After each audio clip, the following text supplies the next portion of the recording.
महान दुख में फंस गया, परिणाम में पता चलेगा, अभी उसे पता परिणाम में। इसलिए ज्ञान ब्रह्मबोध प्राप्त करना बहुत कठिन, क्योंकि बिना निष्काम हुए आप आगे नहीं बढ़ सकते। तो बहुत सरल उपाय है, चाहे जो हो, जहां हो, जैसे भी हो, आप सबसे श्रेष्ठ भगवान के प्रिय बन जाएंगे और आपको इसमें इस तरह की कोई विशेष कष्टमयी साधना भी नहीं करनी पड़े। श्रीमद् भागवत में कहते हैं, अहो बत स्वपचतो गरीयान यज्जिह्वाग्रे वर्तते नाम तुभ्यम। ध्यान दीजिए, ते पुस्तपस्ते जुहुः शश्नुरार्या ब्रह्मानुचूर्णाम गृणन्ति ये ते। जिसके जिह्वा में राधा राधा राधा, श्री हरि राधा, राधा कृष्ण, राधा वल्लभ, राधे श्याम, या जो राम कृष्ण हरि शिव नाम जो तुम्हारे गुरुजी ने दिया हो, या जो तुम्हें प्रिय लगे, मन से नहीं कह रहे, यज्जिह्वाग्रे वर्तते नाम तुभ्यम। जिसकी जीव के अग्रभाग में ऐसा स्वभाव बन गया है, चल रहा है, नाम जप करे। बोले अहो बत स्वपच तो गरीयान, यद्यपि वो स्वपच है फिर भी गरीयान वो सबसे श्रेष्ठ है। हरिराम व्यास जी ने कहा कि वेदास जी की चरण धूल के सामने करोड़ों ब्राह्मण नहीं, क्योंकि उनकी जिह्वा पे निरंतर हरि का नाम विराज। इसीलिए यहाँ ब्रजवासी सब ब्रह्मा से भी परम पवित्र और श्रेष्ठ माने गए। व्यास मिठाई विप्र की तामे लगे आग, वृंदावन की स्वपच की जूठन खाइए मांग। बड़े मस्त है ब्रजवासी। प्रातः काल एक बार मंगला करके श्री जी की जा रहे थे, तो एक माई हेलिया में कूड़ा करकट मस्ती बिहारी जी के पद गाए, जपे जा राधा राधा नाम, बसे जा श्री वृंदावन धाम, मिलेंगे कुंज बिहारी ओढ़ के कांवर। हेलिया कूड़ा के लिए रोका और कुछ बेट चरणों में प्रणाम। ये है हमारे वृंदावन है, जिनकी जिह्वा में बिहारी बिहारीन जी का जस बसा हुआ है। परम पावन श्रीधाम वृंदावन की परिचर्या में लगे तो व्यास मिठाई विप्र की तामे लगे आग, वृंदावन के स्वपच की जूठन खाइए मांग, क्योंकि ये हरि प्रेम प्रदान। किसी की सामर्थ्य नहीं कि संतों के माथे पे हाथ रखे। एक ब्रजवासी का छोरा छोटा सा हो, उसके पैर चलो, कोई भी हो ऐसे लगा के हाथ, जा बाबा, और उसको जब प्रणाम किया ना भैया, लाडली जी कृपा हृदय निहाल हो गए। ये आशीर्वाद कौन दे सकते? देखो बरसाली की गोसाई पे चरण छुओ, सीधे लाडली जी से हाथ करके बात करते हैं। लाडली जी, आपको विश्वास नहीं, अगर विश्वास कर लो तो लाडली जी उनके करकमल से सेवित है, वो जो कह रहे हैं वही लाडली जी करेंगी। भोरी सरकार है, पर हमें मनिलता मन की होने के कारण इन सब भाव पर विश्वास नहीं रहता। कह रहे कोई भी तपस्वी उसकी समानता नहीं कर सकता। जिसकी जिह्वा के अग्रभाग पर है, उसने सारी तपस्याएं कर ली, सारे तीर्थ स्नान कर लिए, भागने की जरूरत नहीं, राधा राधा बोलो, सारे तीर्थ स्नानों का फल तुम्हें उसी क्षण मिल जाएगा। तुम्हारी जिह्वा के अग्रभाग पर श्री हरि का नाम, प्रियाजू का नाम। सारे वेदों का अध्ययन कर लिया, उसे कुछ अध्ययन करने की जरूरत नहीं है। जो बड़ी बड़ी तपस्याओं से, तीर्थयाटन से, वेदाध्ययन से, यज्ञ आदि से गति मिलना दुर्लभ है, वो तुम्हें नाम से प्राप्त। कौन हो, कहाँ हो, कैसे हो, कोई प्रश्न नहीं। जैसे हो, जिस परिस्थिति में, जिस विषय में फंसे हो, वहीं से तुम्हें नाम उठा के महात्मा बना देगा, तुम्हें धनवान बना देगा, यशस्वी बना देगा, तुम तेज से संपन्न हो जाओगे। नाम का तेज, भगवान नाम का तेज है, प्रताप है भगवान नाम का। एक बार नाम आप बसा के तो देखो हृदय में, जोर से आलाप लोगे नाम का, प्रकृति का परिवर्तन हो जाए।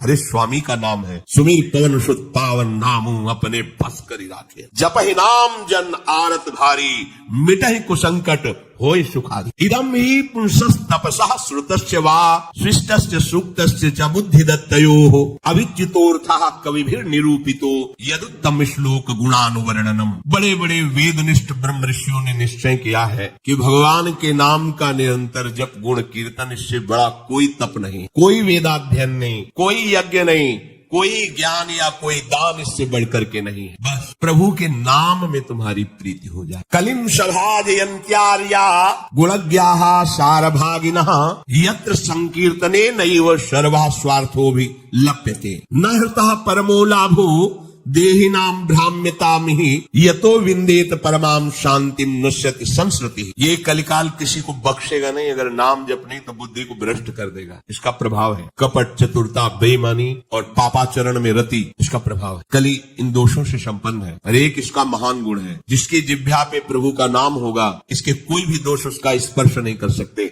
और कल स्वयं भयभीत हो जाता है, जिसकी जिह्वा पे नाम है। इसकी एक बड़ी प्रशंसा है। 10,000 वर्ष तपस्या करने पर जो फल मिलता है 24 घंटे निरंतर नाम जप करने से मिल जाएगा। कलयुग की ये विशेष महिमा है। हम लोगों को भगवत प्राप्ति बड़ी सहज है। दाहिने पैर के अंगूठे के बल हाथ उठा के ऊपर, बोले कितने वो 10,000, 10 सेकंड नहीं खड़े हो सकते। नहीं, दाहिने पैर के अंगूठे के बल हाथ उठा के 10 सेकंड नहीं खड़े हो सकते। और वो अवश्य भगवान की प्राप्ति की बात नहीं कही गई है। वो अलग अलग कामनाओं की अलग अलग 24 घंटे नाम कीर्तन करने से वो फल प्राप्त हो जो उनको 10,000 वर्ष ऐसे करने से। कलयुग का बड़ा प्रताप। जो तुम स्वार्थ की पूर्ति चाहते हो या परमार्थ की पूर्ति चाहते हो या तुम रोग का नाश चाहते हो, तो एकमात्र उपाय है भगवान के नाम का निरंतर। निरंतर शब्द में बड़ी कठिनता है। महात्मा जन इसी का प्रयास करते हैं। अव्यावृत भजना, ये सिद्ध अवस्था है निरंतर भजन। आपसे निरंतर ना हो तो थोड़ी थोड़ी देर में स्मरण करने का अभ्यास बना लीजिए। एक बार सत्संग में अगर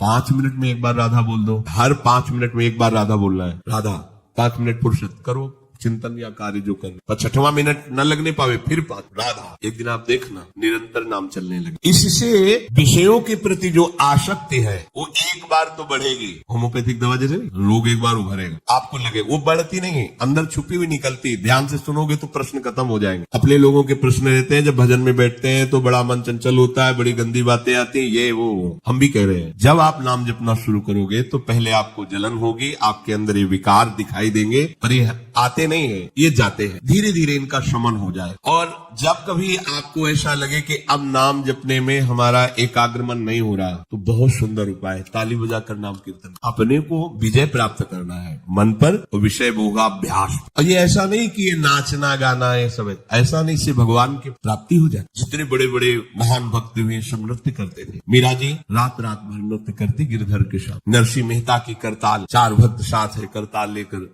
नाच गोविंद रीझ जाते। जहां कहीं 4 भक्त मिलकर कीर्तन करते होते हैं, नृत्य करते होते हैं, उन्हीं के बीच में गोविंद भी नाचते होते। हमारी अभी दृष्टि मायाकृति, इसलिए हम देख नहीं पा रहे। प्रहलादस्तालधारी तरल गतितया चोद्धवा कांस्यधारी वीणाधारी सुरसिंह स्वर कुशलतया राग करता अर्जुनो भूत इंद्रो वादीन मृदंगम जय जय सुकराहा कीर्तने ते कुमारा यत्रागे भाववक्ता सरस रचनया व्यास पुत्रो बभूव। एक बार इन बड़े भक्तों का मिलन हुआ। श्री प्रहलाद जी, उद्धव जी, नारद जी, सनक सनंदन जी, सुखदेव जी आदि। अब इतने बड़े महापुरुष एकत्रित हुए तो बोले भगवान को बुलाया जाए प्रगट में। बोले एक ही उपाय है, मद भक्ता यत्र गायंती तत्तिष्ठाम नारदा। नारद जी ने कहा भगवान वहीं आ जाते। तो श्री प्रहलाद जी ने ताल देना पड़ा। ये भगवान को बहुत प्रिय है। अगर आपको कोई संगीत नहीं आता तो भगवान का प्रिय संगीत है ये। राधा राधा राधा राधा राधा। ना किसी की जरूरत है और ना किसी के सहयोग की। ले भाई ढोलक हारमोनिया अगर नहीं बजा लेते, कोई राग ले, हम कह रहे कोई राग ले, राधा राधा राधा राधा ताल की, ये हमारा ताल बज रहा है। ये बहुत बहुत ही काम की बात है। आप मान लीजिए, आपको मन लगाने के लिए बहुत बढ़िया उपाय और भगवत प्रसन्नता का बहुत बढ़िया उपाय। जहां आपका मन न लगे शुरू आप देखना मन लग जाएगा। उद्धव जी ने मंजीरा उठाया। अब मंजीरा सब कोई न बजा पाए तो ऐसे ही उसको राधा राधा राधा जय जय राधा वल्लभ श्री हरिवंश राधा वल्लभ से वो आ जाएगा बजाना। हम ये देख रहे हैं कि प्रभु समस्त कलाओं से युक्त है और आप उनका गुणगान करो तो सीख जाएंगे। इतनी बड़ी बच्ची है, स्कूल ही नहीं गई, पूरी चतुरासी जी कंठस्थ सुधा निधि। आश्चर्य है, सुधा निधि के श्लोक बोलने में व्याकरण पढ़े हुए भी लड़खड़ा जाएंगे। ककहरा नहीं पढ़े, गई नहीं स्कूल। ये सर्वाश्चर्य में सकल विद्या विदित रहस्य श्री हरिवंश हित। हमारी स्वामिनी सकल विद्या विदित है, आश्रय निर्मल हृदय ने लिया, वाणी प्रकाश। श्री चतुरासी जी कंठ। हम तो आश्चर्य, पर सर्वाश्चर्य में स्वामिनी जो, इसलिए क्या नहीं आपको ज्ञान हो जाएगा, आपको क्या पता नहीं चल जाएगा। जब प्रभु को पता चल गया तो सब उन्हीं में समाये हुए हैं, सब ज्ञान आ जाएंगे। श्री उद्धव जी ने मंजीरा उठाया और नारद जी का प्रसिद्ध वाद्य यंत्र तो वीणा जी है ही, और अर्जुन जी राग आलापने लगे। इंद्र ने मृदंग बजाना शुरू किया। सनक सनंदन बीच बीच में जय हो, ये कोई हंसी मजाक नहीं, जैसे कीर्तन में आप लोग बोलते हैं जय हो जय हो जय हो, आप बोलते ना, ये साधारण बात नहीं है। भगवान बहुत प्रसन्न होते हैं इससे। बोले ये सनक सनंदन सनातन सनत कुमार बीच में नाम कीर्तन में जय ध्वनि बोलने लगे, जय हो जय हो, और सुखदेव जी भावभंगियां प्रकट करने लगे। जीव ही एक कीर्तन और नृत्य हुआ तो बीच में देखा प्रभु प्रकाश। तासा मावीर भूत छोरी स्मयमान मुखान पीताम्बर धरासर भी साक्षान मत और वो भी कोई खड़े नहीं हुए, वो भी तो नटवर नागर है, सकल कलाओं में प्रवीण। तो प्रभु नृत्य कर रहे हैं, भक्त जन आसपास मृदंग में। कैसा आनंद! ये जो आनंद आपको आता है, तो आनंद कौन है जानते हो? श्री कृष्ण। सच्चिदानंद रूपाय, उनका रूप क्या है? आनंद। आपके हृदय में उमगल, सबके हृदय में भगवान आ रहे हैं। प्रभु बोले हमारा अनुभव नहीं हो रहा, मलिन यंत्र है, यही करते रहो। थोड़ा आनंद आया ना, अब पूरा आनंद आ जाएगा। और जिस दिन पूरा आनंद आया, उस दिन से फिर तुम्हें कोई घसीट नहीं पाएगा। माया का जो आकर्षण है। भगवद आदि पुरुषस्य नारायणस्य नामोच्चारण मात्रे निर्धूत कलिर्भवति। जो प्रभु श्री हरि का नाम उच्चारण मात्र करता रहता है, कोई भी कलयुग का दोष उसके अंदर। कलयुग बड़ा सूक्ष्म विषय है। देखो, गर्भ में ही जिनको भगवान का साक्षात्कार हो गया था, वो परीक्षित महाराज। देखा कि एक जो शूद्रवत आचरण करने वाला पैर से मार रहा है, दंडों से मार रहा है, बीच बीच में लात। ये ध्यान रखो, किसी को भी पैर से, क्षम्य श्री भगवान है, कभी ऐसा दंड विधान किसी के लिए हो जैसा, पर ऐसे सहज में किसी को अपने पैर न लगे। अपने लोगों का परमार्थ है ना, कोई अगर लेटा हुआ है तो उसे नांगने की जरूरत नहीं, घूम के भले चले जाओ, उससे प्रार्थना करो कि आप पैर हट। ये ऐसे किसी को नांगना, किसी के पैर मारना, ये सब गंदे आचरणों में आता है। भक्तों के द्वारा ऐसा नहीं होता। हमें तो आश्चर्य हुआ, पूज्य श्री चंद्रशेखर बाबा के एक जो अंग सेवी थे, उन्होंने बताया कि बाबा का श्री चरण एक बार हमारी पादुका को छू गया, तो बाबा पादुका को ऐसे हम कहा, अरे बाबा हम मर गए, ये क्या हमारी पादुका? बोले तुम थोड़ी हो, तुम तो हरि के शरणागत वैष्णव हो गए। अब वैष्णव की पादुका पूज्य होती है, उसमें पैर कैसे? बाबा के उसी से है, और बाबा उनकी पादुका को, ये है भाव, वैष्णव भाव, ये भगवत भाव। हम गुरु हैं, चेले का तो ऐसा नहीं पूज्य हो गया, वो भगवान का दास हो गया। हम तो पोस्टमैन हैं, हमें जो मिला वो इधर दे दिया, लेकिन वो वही है, उसको उसी भाव से देखे कि भगवान का निज जन, भगवान का भक्त है। लात से मार रहा था, डंडों से मार रहा था। रुक जा, हमारे राज्य में कोई हमारे ऐसे धर्मयुक्त पशुओं को दंड दे और मेरा भय न हो, ऐसा कौन पैदा हो गया? नजदीक गए तो जब देखा कलयुग ने कि ये तो प्रचंड काल रूप है, भगवत भक्ति से संपन्न था, तुरंत उसने आग उतारी चरणों, महाराज रक्षा कीजिए, और मुझे भगवान ने ही सेवा दी, अब मेरा समय आ गया, अब मैं राज्य करूंगा तेरा कलयुग। जी हाँ, देखो उसका परिचय कहां से हुआ?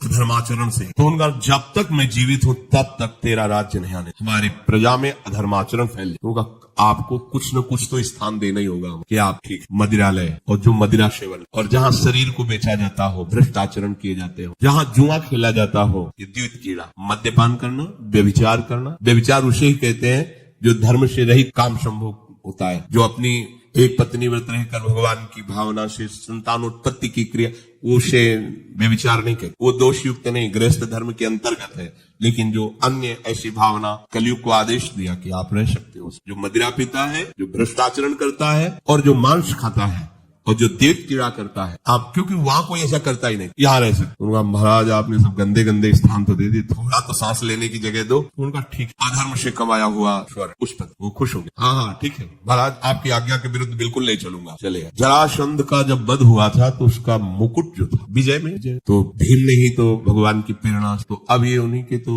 वंश में है ना। धरते ही शिकार की वृत्ति जागृत हुई, जंगल में गए, शिकार तो मिला नहीं, प्यास से व्याकुल हो गए। एक महात्मा समाधि में बैठे हुए थे, उनके आश्रम में प्रवेश किया। महात्माओं के आश्रम में प्रवेश करने की मर्यादा होती, पाग, अस्त्र शस्त्र, अपना पद का भाव ये बाहरी रख, क्योंकि यहाँ सर्व लोक महेश्वर भगवान के चिंतन में लगे हुए हैं, और विश्वास रखे कभी अमंगल नहीं हो सकता। तुम्हारे अंग रक्षक तुम्हारी रक्षा नहीं कर सकते जैसा भगवान नाम रक्षा करता है। तो भगवान नाम का वहाँ सुरक्षा कवच होता है जहाँ भगवत प्रेमी महात्मा होते हैं। इसलिए बहुत जगह शास्त्रों में पाया गया है, जैसे कर्ण ऋषि के आश्रम में दुष्यंत जी तो अंगरक्षकों को बाहर ही छोड़कर अपना राजमुकुट और चरण पादुका उतार करके बड़ी दैन्यता से, ऐसे कई जगह महात्माओं को, पर आज ही भूल गए। ऐसे आश्रम में प्रवेश किए, घोड़े से उतरे, कोई है, प्यास लगी है, तो ये मर्यादा है कि यदि राजा पधारे तो खड़े होकर उसका स्वागत, क्योंकि हम राजा के राज्य में रहकर भजन करते हैं। वो राजा हमारे भगवान का स्वरूप है, उसका खड़े होकर स्वागत और अर्घ आदि दिया जाए, ऐसा पूर्व ऋषियों ने किया है। अब वो समाधि शमीक ऋषि उनका नजदीक गए, बड़े बड़े महात्माओं के दर्शन किए होंगे, तो क्या जानते नहीं कि समाधि अवस्था में है। समाधि अवस्था केवल शरीर दिखाई दे रहा है, बाहर से आप उसे मृत जैसा भी कह, अमृत स्थिति है, प्राण वायु ही संचलन नहीं हो रहा है, होदा वृत्ति अंदर से, बाहर से सब क्रियाएं रुकी, समाधि की अलग अलग स्थितियां होती। तो आज इनको देखो कलयुग का प्रभाव, उनको ढोंग नजर आ रहा है राजा आया इसे क्या बात करना है, बस ये बात सोच करके तुम आंख मूंद के बैठ गए और बाहर निकले, देखा एक मरा हुआ सर्प पड़ा हुआ था, उसे उठाया उनके गले में। ये कलयुग का दोष, एक महात्मा पर पाखंड का आरोप। जब कलयुग चढ़ जाएगा तो तुम्हें सब ऐसे नजर आएगा, सब पाखंड, सब भ्रष्ट है, अरे सब नाटक, कलयुग का स्वभाव। और उनका अपमान करने की चेष्टा, ये अपमान है। अच्छा, उनको पता भी नहीं है कि कोई आया है, कोई ऐसी चेष्टा। चले गए। कुछ ब्रह्म ऋषि बालक कोई सेवा कार्य से आश्रम में प्रवेश किए तो देखा समीक ऋषि के गले में मरा हुआ सर्प। यहाँ बाहर वनवासियों से पूछा कौन आया था, बोले चक्रवर्ती सम्राट महाराज परीक्षित। दूसरा कोई नहीं गया, नहीं तो ऐसा अमंगल कार्य, इतना उनका अभद्र व्यवहार। एक ब्रह्म ऋषि से, छोटे छोटे बालक ही ऋषियों के थे, गए और श्रृंग ऋषि तर्पण कर रहे थे सूर्य भगवान का, तो जाके कहा कि आपके पिता के गले में मरा हुआ सर्प महाराज चक्रवर्ती सम्राट परीक्षित ने डाल दिया है। ऐसा धर्म का शासन करने वाला राजा अब इतना धार्मिक हो गया कि संत महात्माओं की स्थिति को भी नहीं जानता और अपमान कर दिया। ये समझते हैं कि इनको कोई दंड नहीं दे सकता, तो ये भूल करते हैं। दंडधारी राजाओं से भी बढ़कर प्रचंड दंड देने का अधिकार ब्रह्म ऋषियों के बालकों को भी है। जल उठाया और कहा मैं सत्य को साक्षी करके इस राजा को शाप देता हूँ, 7 दिन के अंतर्गत भयंकर रूप धारण करके तक्षक डसे, उसकी 7वें दिन मृत्यु हो जाए। अब आए अपने पिता के गले में लिपट कर रोने लगे, बहुत हिलन डुलन रोने की आवाज, धीरे धीरे प्राणवायु संचलित, आंख खुला और कहा रो क्यों रहे हो? उन्होंने कहा सर्प डाल करके परीक्षित जैसा अपमान, कोई बात है, और हमें चाहिए था कि हम उनका उठकर स्वागत करते, उनको जला भी पिलाते, गलती हमारी। देखो ब्रह्म। तो अन्य ऋषि बालकों ने कहा कि श्रृंगी ने तो शाप दे दिया, तुमने भयंकर ऐसा किस कार्य, उस शाप के योग्य क्या साथ दिया? बोले 7 दिन में तक अक्षर पाएगा डस। अब तो उनकी भी सामर्थ्य नहीं, पिता की भी की मिटास। ब्रह्म ऋषि के वचन ऐसे नहीं होते, तो ना ब्राह्मणत्व रह गया, ना तपस्या रह गई, न भजन रह गया है, ना भाव रह गया है। दिन भर हम झूठ बोलते रहते तो हम कुछ भी बोले क्या लागू होगा? सत्य का चिंतन करता है, ब्रह्मचर्य से रहता है, सत्यवाणी बोलता है, वो आज भी बोल दे तो वैसे ही हो जाएगा जैसा बोले। एक बालक के वचन को ब्रह्म ऋषि भी नहीं मिटा। अपने शिष्यों को भेजा, जाओ निवेदन करो महाराज परीक्षित को। उधर हो गए, जीव ही मुकुट उतार के, ये क्या हो मेरे द्वारा, ये क्या, हाय हाय मच गया हृदय में। मैं किसी महात्मा के साथ ऐसा व्यवहार कैसे कर सकता हूँ? भगवान मुझे दंड दे, ये है धर्मात्मा का, भगवान मुझे दंड दे, बिल्कुल क्षमा न करे। इतने में ऋषि के शिष्य पहुंच जाते हैं और कहा महाराज आपको एक सूचना है, बड़ी अशुभ सूचना। आपके द्वारा जो कृत्य हुआ उसका दंड विधान श्रृंगी ऋषि ने कर दिया है। आज के 7वें दिन तक सर्प आपको डसेगा, आप अपना उपाय कर लीजिए। कल्याण का, बचने का तो कोई उपाय ही नहीं है। बहुत प्रसन्न हुए जैसे किसी ने उनको महासुख दे दिया। ये है भगवान के आश्रित, कोई भी साप ताप भय नहीं प्रदान कर सकता। प्रसन्न हुए, मैं तो मांग ही रहा था कोई दंड मिले। बहुत अच्छा, जन्मेजय को बुलाया, उसी क्षण रात दिया और गंगा किनारे जा करके बस आमरण अनशन व्रत, एक बूंद पानी भी नहीं पीऊंगा। और कैसे भगवत प्राप्ति हो 7 दिन में चिंता नहीं कर रहे थे। बड़े बड़े संत महात्माओं ने जो साप की बात सुनी, सब आ गए गंगा की। उसमें भगवान व्यासदेव जी, वशिष्ठ जी, बड़े बड़े महापुरुष नामी सब आ गए। सबसे पूछा 7 दिन में निश्चित भगवत प्राप्ति हो जाए, आप सब हमें ऐसा उपाय बताइए। सब आपस में विचार ही कर रहे थे। इतने में देखा आनंद में मगन हुए निर्वस्त्र दिगंबर भगवान सुखदेव, 16 वर्ष की अवस्था है, कृष्ण नाम जिह्वा से निकल रहा है, जीव ही आयुष। कैसे 7 दिन में भगवत प्राप्ति? बोले 7 दिन के पहले ही तुम्हें हम साक्षात्कार श्रीमद् भागवत श्रवण कराया और पूछा बेटा परीक्षित तुम्हें इस समय क्या तक्षक से डर है? उनका नहीं भगवान, आपने मुझे ऐसी स्थिति प्रदान कर दी कि एक तक्षक क्या करोड़ों महाकाल का रूप धारण करके भी आवे, मुझे कोई डर नहीं, क्योंकि मैं ऐसी स्थिति को प्राप्त हो गया हूं, मृत्यु मुझे छू नहीं सकती। उठे हो। इतने बड़े महापुरुष को भी कलयुग ने ठग लिया था, पर भगवान का आश्रय था ना। तो कह रहे हैं कि कलयुग का बिल्कुल भी प्रभाव उसके ऊपर नहीं पड़ेगा जो नाम जप करता रहेगा। बच्चों, इसीलिए हम आपसे बार बार लगभग 2-4 दिन में सत्संग में प्रार्थना करते हैं कि शराब मत पियो, बुद्धि भ्रष्ट कर देगा, कलयुग का स्थान है, ये वो कार्य करा देगा। इसी जीवन में तुम जीने लायक नहीं रहोगे। पराई बहन बेटियों के साथ व्यभिचार की प्रवृत्ति बिल्कुल मन में मत रखो। कलयुग का स्थान तुम्हें नष्ट कर देगा, दुर्गति हो जाएगी। ये जुआ खेलना, मटका और शेयर बाजार आदि के जुआ, ये सब जुआ के अंतर्गत आते हैं। बचिए, घर बैठे इतने लगा देंगे, इतने आ जाएंगे, और जब उतने सब चले जाएंगे तब बेईमानी सुहाएगी, गंदे आचरण सुहाएंगे, चिंता में बैठ जाओगे, कोई भजन साधन नहीं बनेगा। मेहनत करो, धर्म से कमाओ, मांस मत खाइए, कलयुग का निवास स्थान है। मांस खाओगे बुद्धि भ्रष्ट हो जाएगी, कलयुग तुम्हारी बुद्धि भ्रष्ट कर देगा। किसी के धन की चोरी मत कीजिए, संपत्ति का किसी भी तरह से अगर चोरी से लाए तो परिवार को नष्ट करने वाली चेष्टा हो जाएगी। अपने हाथ से अपने परिवार को नष्ट कर दोगे, देख लेना। ऐसी बुद्धि भ्रष्ट होगी कि जो तुम्हारे परिवार को ही तुम्हारे आचरण दुखदायी बन जाएंगे, जिनके सुख के लिए तुमने चोरी की थी। ये कलयुग के स्थान है। अगर कलयुग के प्रभाव से बचना है, निर्धूत कलिर्भवति, बोले भगवद आदि पुरुषस्य नारायणस्य नामोच्चारण मात्रेण। नाम बहुत बढ़िया अंग रक्षक है, कोई भी आपको दोष युक्त नहीं कर पाएगा यदि नाम चल रहा है। तो अगर हमारे दोष जमा है, देखो हम बार बार प्रश्न करते हैं, हमें सुख मिले, हमारी विपत्ति कैसे हटे, हम चाहते हैं कि ये काम बन जाए, वो काम क्यों नहीं बन रहा, क्योंकि तुम्हारे पाप जमा है। खुली बात, पाप ये दान पुण्य से नष्ट नहीं होंगे। दान पुण्य एक क्रिया है, शुभ क्रिया है, पुण्य क्रिया वो अलग जमा होगी। हमको एक ऐसी बात चाहिए जिससे पुण्य भी हो और पीछे के पाप नष्ट हो जाए। तो कह रहे वज्रम पाप महीभृताम भवद्रोदेकस्य सिद्धौषधम। पाप चाहे तुम्हारे पर्वत के समान हो, उनको विनाश करके तुम्हारे पुण्यों को बढ़ा देगा। पुण्यों को बढ़ा देगा पहाड़ जैसे, और पाप को मिटाकर धूल कर देगा। जैसे देवराज इंद्र जिस पर्वत पर प्रहार करे वज्र का, तो धूल बन के रह जाएगा, एक कण भी उसमें नहीं होगा। वज्र की ताकत है। तो बोले वज्रम पाप महीभृताम भवद्रोदेकस्य सिद्धौषधम मिथ्या ज्ञान निशावे विशाल तमसिस्तिगमांश बिंबोदय। तुम्हारे पाप पर्वत को चूर चूर करने के लिए वज्र के समान है कृष्ण नाम। तुम्हारे पुण्यों को बढ़ाकर पहाड़ जैसा कर देगा और पाप को बिल्कुल धूल के समान उड़ा देगा। पहाड़ के समान पाप जमा हो, क्या करो, बस कृष्ण कृष्ण राधा राधा बोलो। इस भवरोग की रामबाण औषधि क्या, बोले सिद्ध औषधम, कृष्ण कृष्ण बोलो। अपने गुरु प्रदत्त नाम को निरंतर जपो। अगर आपको यह वीडियो अच्छी लगी है तो वीडियो को लाइक करें, कमेंट करें और चैनल को सब्सक्राइब जरूर करें। और मैं आपको मिलता हूं कल एक और नए वीडियो के साथ। राधे राधे।